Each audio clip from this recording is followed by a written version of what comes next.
ubwa mbere abantu baradandaza ibidandazwa bari mu mabutike, mu mashop, aho simvuga ngaha mu Burundi gusa na cyane cyane muri Amerika, ariko hacaraza umuntu umwe yitwa Jeff Bezos aravuga ati canke ukavuga uti okay, hey ChatGPT, eske woshobora gucreya ebooks y'ukungene abantu bokwikingira diabete, ingene ukungene abantu bokwikingira novuga kanseri yo mw'ibere, ndavuga cyane cyane abakenyezi. Ibyo byose n'ama information ushobora kubaza ChatGPT igakigucreera des modules ziri complet, kuko ChatGPT ni umuganga, ni umu ingénieur, ni umuvyeyi, azi ibintu byose, ni umurimyi. Intelligence artificielle, uno munsi urashobora gukoresha intelligence artificielle ukayiha ya module wahawe na ChatGPT, ukayibwira ati hey, nsomera ino module y'ino produit digital yanje, then igaca intelligence artificielle igakigusomera iyo module, ikayiguha sous forme, nawe muri video ukedita ugashiramwo ama image kugira bishobore korohera abantu.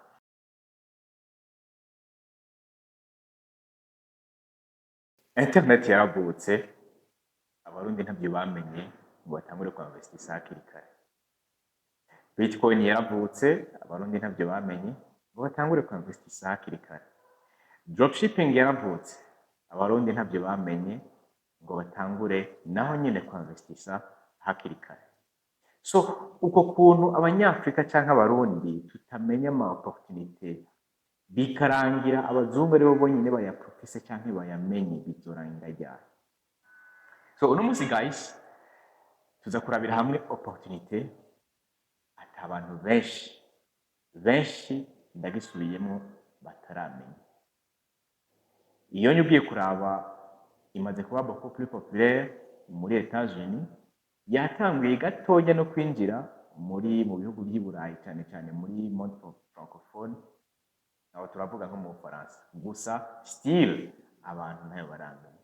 N'ikimenyamenya yuko abantu ntayo baramenya, nuko nawe amahirwe ni menshi yuko aza kuba ari rya mbere umenye ino opportunity.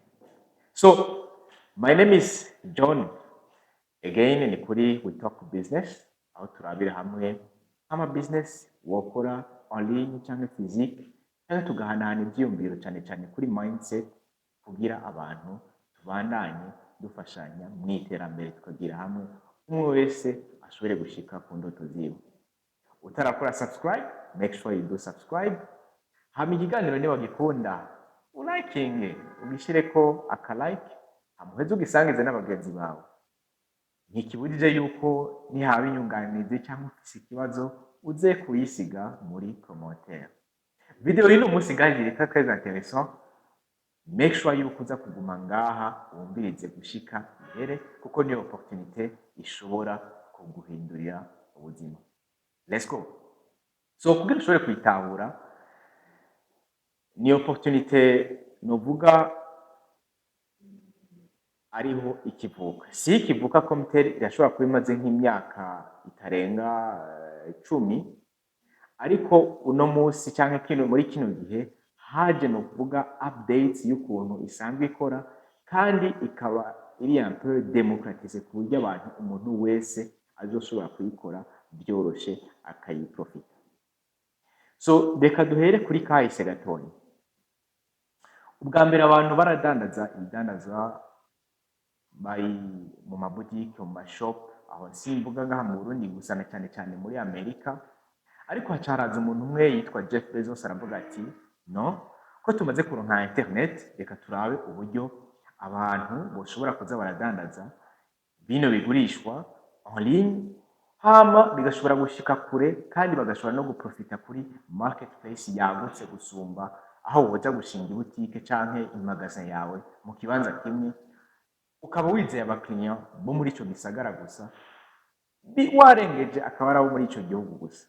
So Jeff Bezos aravuga ati hey, reka duhindure turabe uburyo twoshobora guprofita kuri marketplace yagutse ku baguzi bagutse benshi.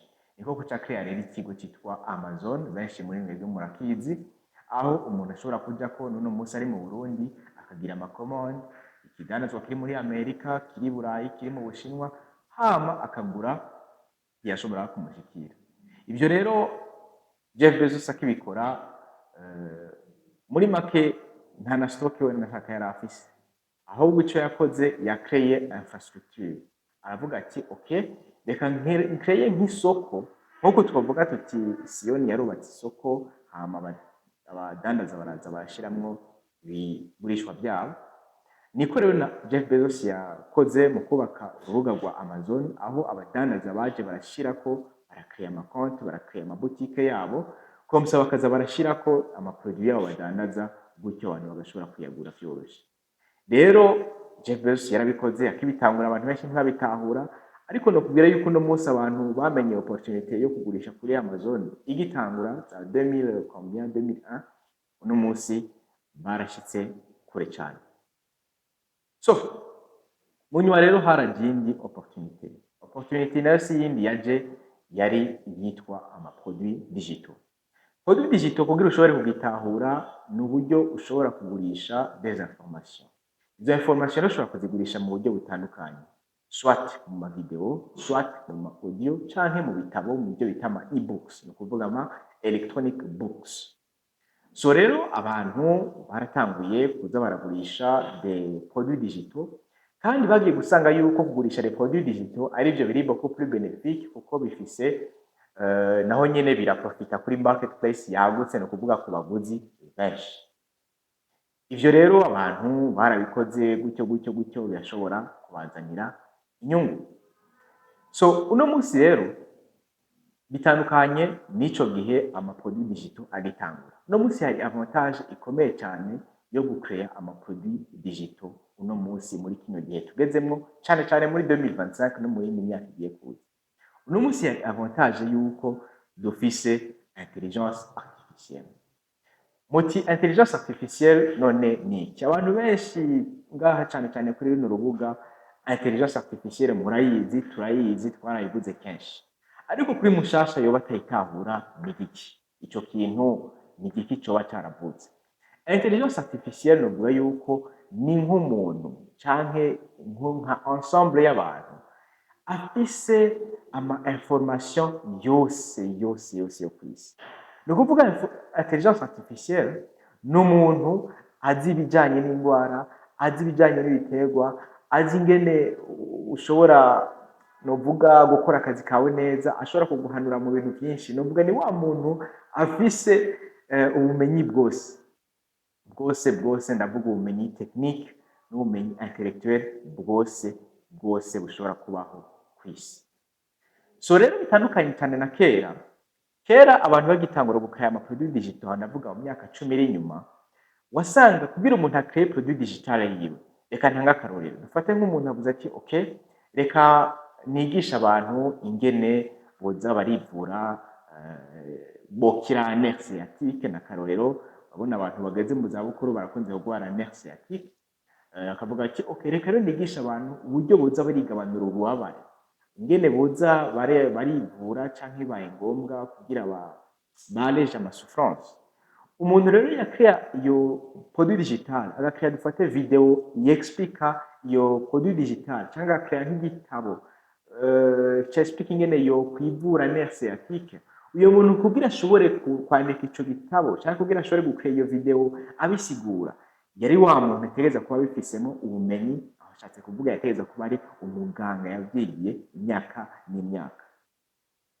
Ariko tuvuze tuti turafise intelligence artificielle ifise ubumenyi bwose, dushatse kuvuga iki? Ni ukuvuga uno munsi jewe nyimba ndiko ndababara mu nda canke mfise douleur ahantu kanaka ku mubiri, ndashobora kuja kubaza ChatGPT, nkibaza ati hey ChatGPT, numva ndiko ndababara ngaha, weske wibaza ko byo biva kuki? ChatGPT shobora kuguha ama information menshi, mugabo ugasanga muri ayo menshi guhaye harimo ay'ukuri.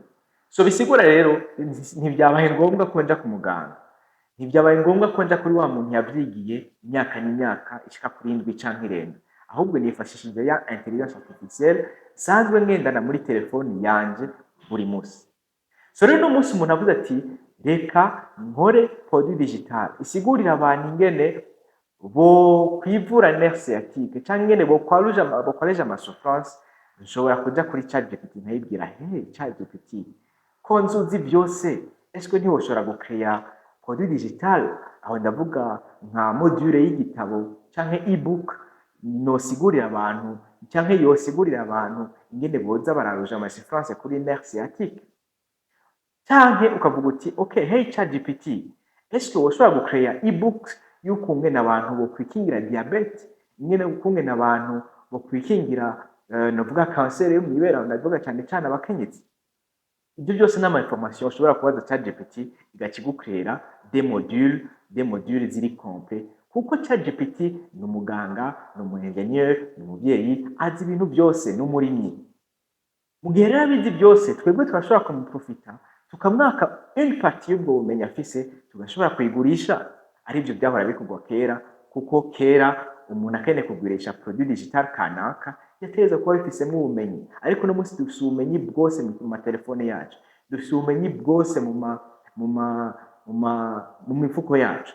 Rero turashobora guprofita kuri abo bantu badafise ubwo bumenyi, tukabaprofita hama tugashobora kubagurisha ko ama information twahawe na ChatGPT kandi y'ukuri 100%. Ni gutyo rero ushobora kuvuga uti okay, reka nifashishije intelligence artificielle nshobore gucreya produit digital iyo ariyo yose, gutyo hama nshobore kuyigurisha ku bantu. Aha rero mvuze produit digital, wumve yuko kenshi iyo tuvuze ama business en ligne tuba turiko twifokaliza cyane ku Burundi, kuko mu Burundi hari ibintu byinshi tutaramenya, cyane cyane biturutse kuko ta internet abantu benshi barashobora gukoresha. Ariko iyo tuvuze ama produit digital, kuyaconserva no kuyagurisha, tuba dushatse kuvuga tuti hey, urashobora kuyagurisha ku bantu bari muri Amerika. Muri Amerika niho abantu batahuye yuko information ni ikintu gikomeye cyane. Muri Amerika niho abantu batahuye yuko umuntu afise ingorane kanaka, afise ikibazo cyo kungene yoshobora kurima itomate ziwe, cyangwa kungene yokorora inkoko kijambere, nta kindi yirukira gukora atari kuja kuri Amazon kugura igitabo gisigura ingene yokorora inkoko bya kijambere. Ariko uno munsi mu Burundi umuntu akeneye korora inkoko za kijambere arinda kubaza ati hehe nokora babita gute bajya abantu babyigiye aba veterinaire, voilà. Cyangwa umuntu akeneye kurima kijambere no munsi aravuga ati okay, nihe nokora umu agronome. Ariko muri Amerika hose barabyikorera, icyo akora agenda kuri Amazon akagura igitabo kibisigura, gutyo akaba aronse bwa bumenyi, nyuma akirimira akiyororera wenyene atamundi muntu yagirinze ko intervenant. So rero nivyo niyo moyen ushobora gukoresha, ukayikoresha ku produit digital menshi atandukanye. Ushobora gufata akaroti okay, abavyeyi bakibaruka barakunze kugira amadurere mu mugongo n'akarorero bishobora kuba atari ibyo, ariko ugaca uvuga uti okay, reka uko bakunze kugira ico kibazo, reka ngerageze gucreya un produit digital iri très bien adapté kuri abo bantu, ingene boza barivura ayo madurere yo mu mugongo. Ni ukuvuga douleur postnatale n'akarorero nshatse gutanga, dushobora kugira ya produit digital wo kwikorera wenyene. So rero iyo produit digital umaze kuyiconserva, ugaca ugirane, ugaca uja kuyigurisha ku ma platform atandukanye. Iyo yari point ya kabiri. Point ya gatatu ariyo rero très important idushikanye kuri video y'uno munsi, niyo kuvuga tuti none ko twumvise yuko umuntu ashobora gukora des produits digital, ko twumvise yuko Jeff Bezos yakreye opportunité ishobora gukiza abantu ikabahindurira ubuzima, uno munsi none ushatse kutubwira iki? Ni ikihe kindi gishasha utuzaniye nka wowe Dr. John? Opportunité tuzanye no munsi ni opportunité ashobora kuba ubwa mbere yumvise, kandi ishobora no kuba uri mu ba mbere bayumvise. Iyo nayo nta handi ihagaze atari kuri platform yitwa Whoop. Iyo opportunité j'avais beaucoup hésité kuyikorera video, kuko ni opportunité maranye igihe, nshobora kuba ndayimaranye nk'amezi ashika kuri 3. J'ai beaucoup hésité, no muri team yacu j'ai beaucoup hésité kuyibabwira, sinanayibasigurira neza, ahubwo nabo nyine bashobora kuba ari rya mbere bayumvise nibaraba ino video, kandi ndabagiriye shout out. So wumve rero nawe nimba uri kuraraba ino video, ushobora kuba uri mu bantu yumvise mbere gusumba na team yacu yo muri ya Witop Business na Metavision. So rero iyo opportunité ni opportunité yitwa Whoop. Ni platform yitwa Whoop. Ushobora kuja kuri Google ukandika uti whoop.com. Okay. Opportunité rero ihagaze hehe? Reka duhere kuri kano karorero. Uno munsi wewe uvuga uti reka ntangure gukora ibisuguti ndabidandeze imbere yo mu rugo, imbere y'urupangu rwanje. ukabikora ukaba ubizi kubikora. Kugira utangure kugurisha ibyo bisuguti wikoreye byo gutwara inguvu nyinshi cyane mu gusigurira abantu ingene ibyo bisuguti biryoshe, ingene ubikora. No kuvuga wokora woshira inguvu nyinshi muri marketing cyangwa muco bita sell. Uno munsi rero tuza kurabira hamwe difference y'ibintu bibiri aricyo bita sell and distribute. To sell something, kugurisha ikintu, ni wewe ugenda kurondera abakiriya ukavuga uti hey, reka ngire prospect y'abakiriya, ndabereke produit yanje, ndabereke ibisuguti byanje, ibitumbura byanje, ngende kwibutike ndababwira ati hey, turashobora gutangura gukorana, muzoze murashorera ibitumbura mubigurishe, no kuvuga muzoze murandangura ibitumbura. No kuvuga aho washize ingufu nyinshi cyane mu gusellinga. Isi turimo uno munsi. Akandi karorero, uno munsi Braludi ntifise kuza gukonvanka abantu ingene Primus iryoshe. Ntifise kuza gushira ingufu nyinshi mu gusigurira abantu ingene ifanta iryoshe canke Citron. No kuvuga abantu bonyene barayizi. No kuvuga Braludi nta ngufu nyinshi igisigaje gukora muri no kuvuga mu gusigurira abantu ingene leur produit biryoshe. Ahubwo abantu barayizi, icishiramo ingufu cyane uno munsi ni distribution. No kuvuga ikaba ifise abantu baba grossiste, ba distribuer, grossiste bagahereza abantu baba detaillant. No kuvuga ingufu nyinshi yo yigishira muri distribution. Rero sell bigutwara ingufu nyinshi. Iyo ugiye kuvuga uti let me sell something, reka ngurisha ikintu, bigusaba ingufu nyinshi. Ariko iyo tuvuze distribution ni opportunité ushobora kurabira mu ku bantu benshi mwatembereye. Ndavuga mushobora kuba mwarabonye icyo bita ama shopping mall, canke iniwacu nyene turashobora kubona ry'ama alimentation akomeye dukunze gusanga ku ma station. Iyo winjiye muri alimentation ugasanga rero dufate nka chocolat, nta mukozi wo muri alimentation aza gusigurira ngo hey, iyi chocolat biraryoshe, bikoze mu birungo bimeze neza, urashobora kuyigura. No, wowe nyine uja kuyigura kubera uyikeneye. No kuvuga iyo ugiye muri alimentation ugasangayo omo, ugasangayo isabuni, nta mukozi wo muri alimentation aza gusigurira ati hey, ino omo imesa neza, impuzu zigaca neza. No, nta n'umuntu aza kubigusigurira kubera winjira wewe nyine muri alimentation uzi neza icyo ugiye kurondera. So niyo opportunity rero ushobora kuyiprofita muri business model ya distribution, itari business model ya selling. Siko? So rero ni gute wogira distribution instead of selling? Ndizera neza yuko iyo difference twayitahuye. No kuvuga sell urashira ingufu nyinshi mu gusigurira abantu ati hey, ino produit yanje ni très bonne qualité moyigwa. Ariko distribution, wewe iki produit yawe uyishira ahantu hama ikaza kurondera abakeneye. No kuvuga zero marketing, wowe uyishira ngaho, uyishira mu kibanza kiri adekwa. Dufate na karorero, sinzi nuko ngaha mu Burundi vyemewe, ariko ushobora guhagara hajya muri ville iruhande yo kuri Bata ukavuga uti ndazi yuko abantu bakunze guca ngaha iruhande yo kuri Bata, kandi ndazi yuko abantu kenshi baba banyotewe bari muri ville bari mu wasiwasi, reka nshireho akantuza k'amazi. Gutyo abantu bakaza barahitana amazi. No kuvuga wewe wateretse ngaho le produit hame kagura abakeneye, ntuza gusigurira abantu ati hey, ndazi ko inyote kwishe ngugura amazi ngo ni no, suko bigenda. So rero distribution niyo business model tuza gushimikirako uno munsi. Uti rero bigenda gute? Iyo ugiye kuri whoop.com, ni platform iri très bien spécifique, yubatswe n'abantu b'abahinga bakomeye cyane, iri très bien dédié ku ma produit digital. No kuvuga désormais umuntu ndavuga cyane marketplace yo muri Amerika, niba baba bakeneye ama produit digital atandukanye, bazogenda hehe bavuga ati reka tuje kuri Whoop turabe produit dukeneye. No kuvuga wewe uno munsi rero uraja kuri Whoop ugakrea produit biri free, nta mahera bisaba. Benshi murakunze kugira ikibazo ngo mbego bitwara amahera ngahe. Gukrea produit digital yawe kuri Whoop biri free. Icyo ukora gusa urayikrea ukayipostako, then abakiriya bakazoza bayikeneye. Bavyumva?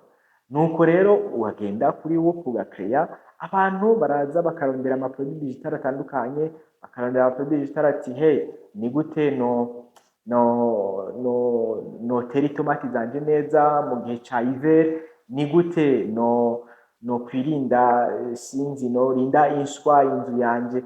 Amaproduit digital menshi aratandukanye kandi ivyo n'ubumenyi bidasaba kuba waravoyagije, n'ubumenyi bidasaba kuba ufise ngo ubwenge bwa cane, ufise intelligence artificielle ifise ubumenyi bwose, ushobora kuyifashisha mu gukrea amaproduit digital ari très bien spécifique, gutyo ugaprofita n'iyi move ya intelligence artificielle.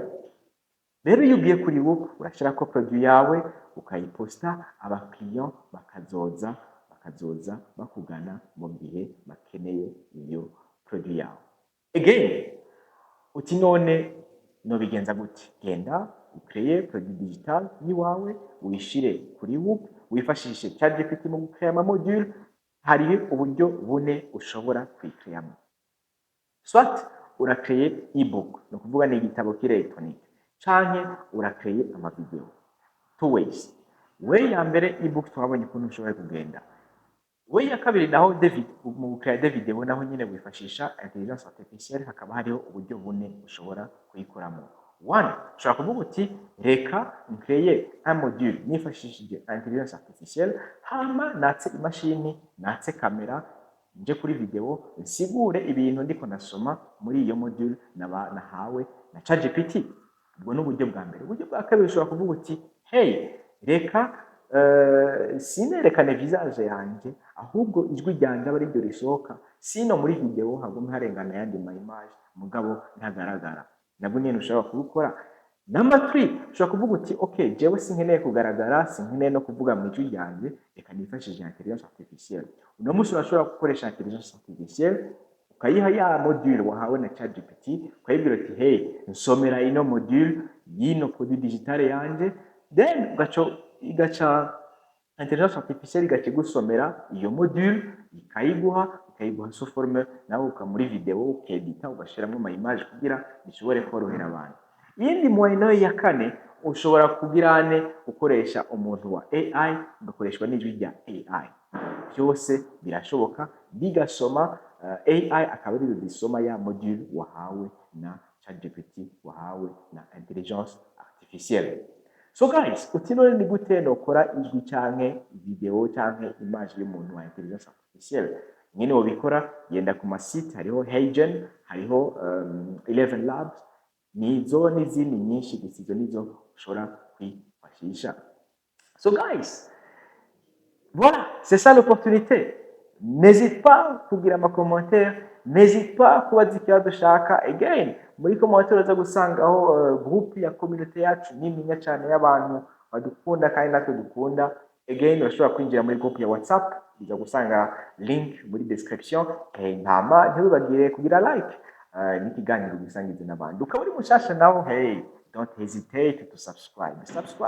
S'abonner, il faut s'abonner guys, kuko hagiye kuza ayandi ma opportunité menshi tugiye kuza turasangira ngaha. Peut-être nawe uyamenye mu bambere, uyamenye irya mbere kandi uyamenye mu bambere. It was John, yari We Talk Business. Ama nimwakenera part 2 yo kuri ino video dusigura neza l'opportunité, n'hésite pas yo kubimbwira muri commentaire uti hey John, duhe part 2. Then I will be so happy to bring you guys the part 2. Thank you so much. We Talk Business. We love you so much. Until next time. Ciao.